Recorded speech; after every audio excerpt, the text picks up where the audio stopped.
ఓం సాయిరామ్. సాయి భక్తులందరికీ నమస్కారం అండి. అందరూ ఎలా ఉన్నారు ఫ్రెండ్స్? మన సాయినాథుని దయ వల్ల అందరూ బాగుండాలని మనస్ఫూర్తిగా కోరుకుంటూ ఈరోజు ఈ వీడియోని అయితే స్టార్ట్ చేస్తున్నాను. ఇక ఈరోజు వీడియోలో బాబాగారు ఎలాంటి సందేశాన్ని తీసుకొచ్చారో స్వయంగా మన సాయి తండ్రి మాటల్లోనే విందామా? బిడ్డా, మంచి వాళ్ళకే కష్టాలు ఎందుకు, చెడ్డవారికి సుఖం ఎందుకు అని నువ్వు నన్ను ప్రశ్నిస్తున్నావు కదా. అయితే నీ నీ సాయి సందేశాన్ని ఖచ్చితంగా నువ్వు వినే తీరాలమ్మా.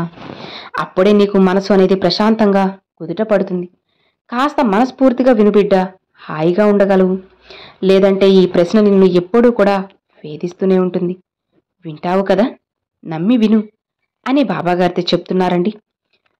మరి బాబాగారు మనకి ఏం చెప్పబోతున్నారు? అసలు మంచి వాళ్ళకి కష్టాలు ఎందుకు, చెడ్డవారు ఎందుకు సుఖంగా ఉంటున్నారు? ఈ విషయాలన్నీ కూడా మనం బాబాగారి మాటల్లోనే తెలుసుకుందాం. ఈ విషయం చాలా మందికి కూడా డౌట్ అనేది వస్తుందన్నమాట. బాబా, నేను రోజు పూజ చేస్తున్నానే, అయినా కష్టాలు ఇస్తున్నావు. నా పక్కన వాళ్ళేమో ఎప్పుడు నన్ను ఏడిపిస్తూనే ఉన్నారు, వాళ్ళ జీవితం ఏమో చాలా సంతోషంగా ఉంది అని నన్ను అడుగుతున్నావు కదా. సమాధానం చెబుతాను విను అని బాబాగారితో చెప్తున్నారండి. మరి బాబాగారు ఏం చెప్పబోతున్నారో, ఎలాంటి సందేశాన్ని తీసుకొచ్చారో స్వయంగా మన సాయి తండ్రి మాటల్లోనే విందామా? తల్లి, మంచివాళ్ళు ఎప్పుడూ కూడా కష్టాల్లో ఎందుకు ఉంటారు, చెడ్డవాళ్ళు ఎందుకు సుఖంగా ఉంటారు? ఈ ప్రశ్నకు స్వయంగా నీ సాయి తండ్రి సమాధానం తెస్తాను. జాగ్రత్తగా వినమ్మా. ఇందుకు ఉదాహరణగా నీకు ఒక మంచి కథను చెబుతాను. ఇది మనసు పెట్టి శ్రద్ధగా విన్నావు అంటే ఈ ప్రశ్నలన్నిటికీ కూడా సమాధానం దొరుకుతుంది అని బాబాగారు ఒక చక్కని కథ రూపం మనకు తెలియజేయబోతున్నారు.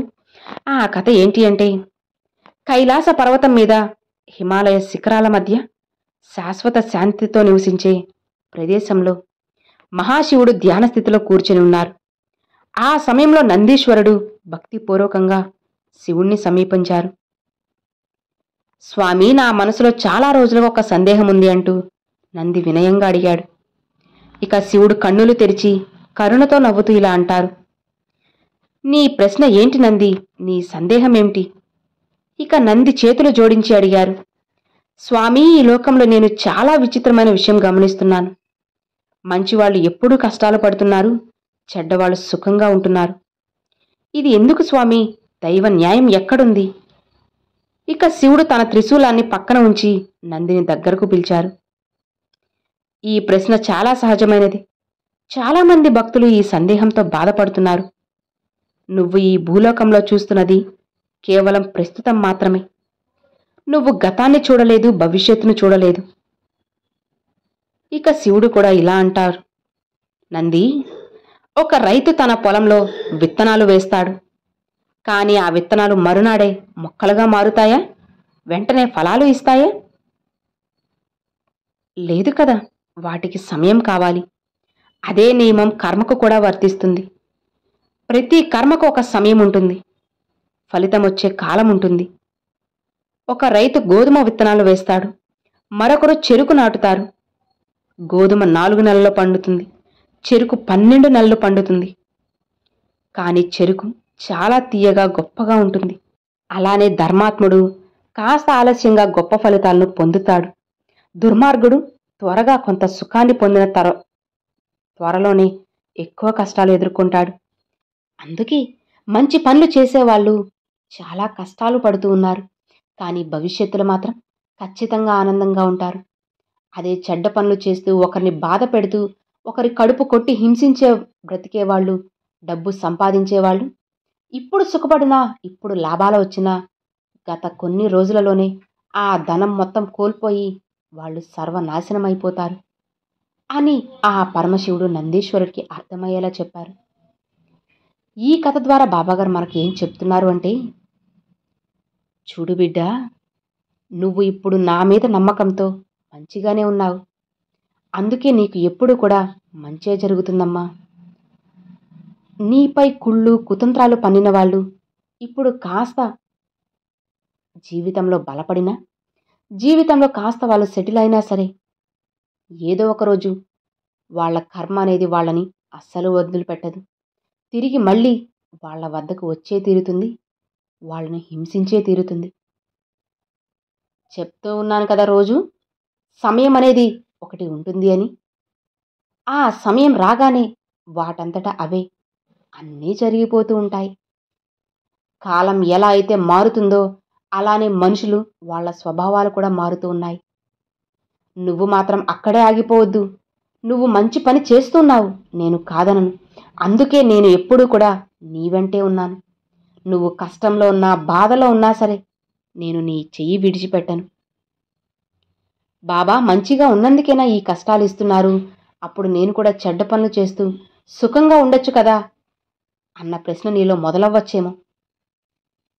బిడ్డా, ఈ ఆలోచన మాత్రం అస్సలు నీ మనసులోకి రానివ్వకు. ఇలా రానిచ్చావు అంటే నువ్వే బాధపడాల్సి వస్తుందమ్మా. నా మాటలు నమ్మి ఇప్పుడు నువ్వు మంచి మనసుతో స్వచ్ఛంగా న్యాయంగా ఉన్నావు కదా.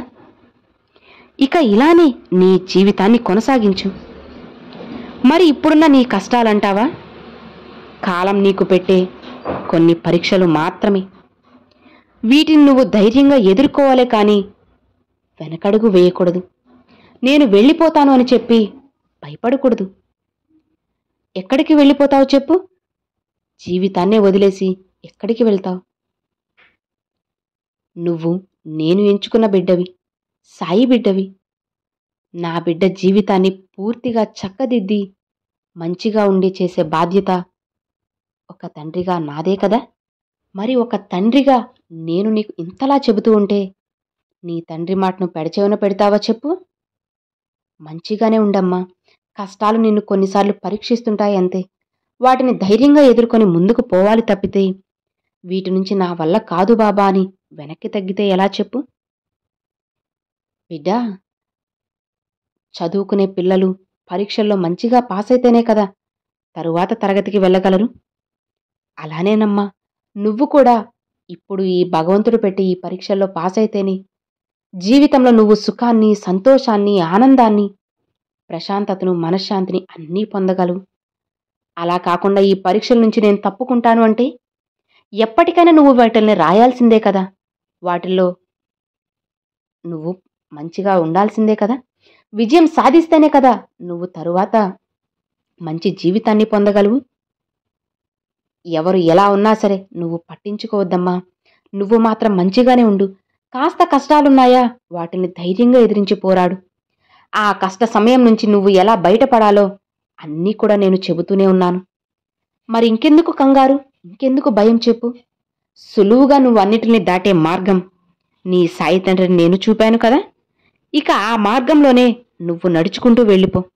నీ జీవితం ఇంకా ఇంకా సంతోషంగా ఉంటుంది. నీ తండ్రి మాటలు విని నువ్వు ముందుకెళ్ళావంటే నీ జీవితం హాయిగా ఉంటుంది. అలా కాకుండా నువ్వు ఏముందిలే అని చెప్పి కొట్టి పారేశావు అంటే తరువాత నువ్వే బాధపడాల్సి వస్తుంది బిడ్డా. అందుకే దేనికి కూడా కంగారు పడకుండా సంతోషంగా ముందుకు వెళ్ళు. మిగతావన్నీ కూడా నీ సాయి తండ్రి చూసుకుంటారు. బిడ్డా, ఇప్పుడు నీ సాయి మాటలు విన్నాక నీ మనసులో ఉన్న ప్రశ్నలకు సమాధానం దొరికిందా? నీ మనసులో ఉన్న ప్రశ్నలు ఇకనైనా తొలగాయా? మంచి వాళ్ళకే ఎందుకు బాబా కష్టాలు, చెడ్డవాళ్ళు ఎందుకు సంతోషంగా ఉంటున్నారు అన్న ప్రశ్నకి నీకు సమాధానం దొరికింది కదా. ఇకనైనా నువ్వు మంచి పనులు చేయాలనుకుంటున్నావా, చెడ్డ పనులు చేయాలనుకుంటున్నావా అన్నది నువ్వే ఆలోచించుకోమ్మా. అప్పుడే నీకు సమాధానం అనేది దొరుకుతుంది. నీ బాబా చెప్పింది ఎంతవరకు నిజమో ఎంతవరకు అబద్ధమో అన్నది తెలుసుకున్నావు అంటే నీ జీవితమే సుఖపడుతుంది. ఇక హాయిగా ప్రశాంతంగా నిద్రించు అని బాబాగారితో చెప్తున్నారండి. సో విన్నారు కదండి, మన మనసులో ఉన్న ప్రశ్నలన్నిటికీ కూడా ఈరోజు బాబాగారు ఒక్క చిన్న కథతో మనకి సమాధానం అయితే ఇచ్చేశారు. ఇది నిజమే కదండి. మనం మంచిగా ఎప్పుడు ఉంటే కష్టాలు మనల్ని పరీక్షిస్తూ ఉంటాయన్నమాట. మనం ఎంతవరకు మంచిగా ఉన్నాం, ఎంతవరకు న్యాయంగా ఉన్నామని చెప్పి ఆ భగవంతుడు మనల్ని అణువణువునా పరీక్షిస్తూ ఉంటారు. ఇక వాటన్నిటిని మనం ధైర్యంగా ఎదుర్కొని ముందుకు వెళ్తేనే మనకి శాశ్వతమైన సంతోషం దొరుకుతుంది. అలా కాకుండా నేను కూడా చెడ్డదారిలోనే వెళ్తాను, చెడ్డ పనులు చేస్తాను అని చెప్పి అనుకుంటూ ఉంటే ఎప్పటికైనా మనం బాధపడాల్సిందే అని గుర్తుపెట్టుకోండి. మరి ఈరోజు బాబాగారు పంపించిన ఈ సందేశం మీ అందరికీ ఎంతో బాగా నచ్చింది, అర్థమైంది అని అనుకుంటున్నాను. నచ్చితే ఒక చిన్న లైక్ చేయండి, మరికొంతమంది సాయి భక్తులకు షేర్ చేయండి. ఫస్ట్గా మన ఛానల్ చూసేవాళ్ళు సబ్స్క్రైబ్ చేసి సపోర్ట్ చేయండి friends. Thanks for watching. Om Sairam.